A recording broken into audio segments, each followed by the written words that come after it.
রাজশাহী শ্রীরামপুরে পদ্মা নদীতে গোসল করতে নেমে 2 কলেজ শিক্ষার্থী নিখোঁজ হয়েছেন। তাদের উদ্ধারে কাজ করছে ফায়ার সার্ভিস। আরও খবর জানাবো আপনাদের, সরাসরি যোগ দিচ্ছেন সহকর্মী আবরার শাহেদ। আবরার, নিখোঁজ শিক্ষার্থীদের কোনো সন্ধান মিলল?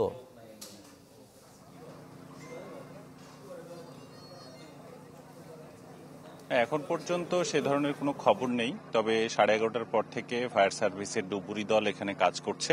আমি যদি একটু দেখাই, আমার পেছনে আপনি দেখতে পাবেন গালিব এবং সাইম নামের দুজন ফার্স্ট ইয়ারের স্টুডেন্ট, যারা ক্যান্ট পাবলিক স্কুলের প্রথম বর্ষের শিক্ষার্থী কলেজের, এবং এখানে তারা মোট 9 জন বন্ধু মিলে এসেছিল এবং ফুটবল খেলা শেষে এই নদীতে তারা নামে গোসল করবার উদ্দেশ্যে। প্রথমে 3 জন নেমেছিল, তার মধ্যে থেকে 2 জন তলিয়ে যেতে থাকে, একজনকে উদ্ধার করা হলেও আরেকজন তলিয়ে যেতে থাকে। তখন আরেক বন্ধু তাকে উদ্ধার করতে যায় এবং পরবর্তীতে 2 জনই তলিয়ে যায়।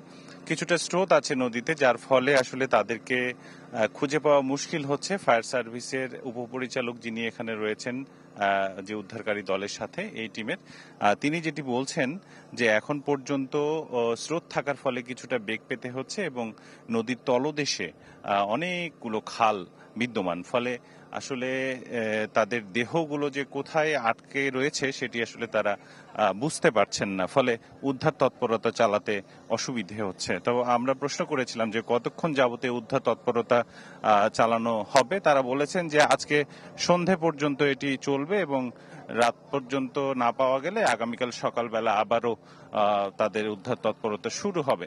তো এখন পর্যন্ত ফায়ার সার্ভিসের দল, ডুবুরি দল এখানে আছে এবং তারা চেষ্টা চালিয়ে যাচ্ছে।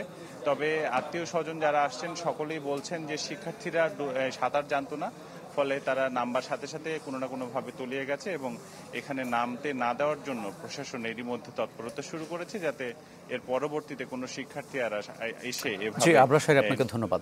রাজশাহী থেকে যুক্ত হয়েছিলেন আমাদের সহকর্মী আবরার শাহেদ।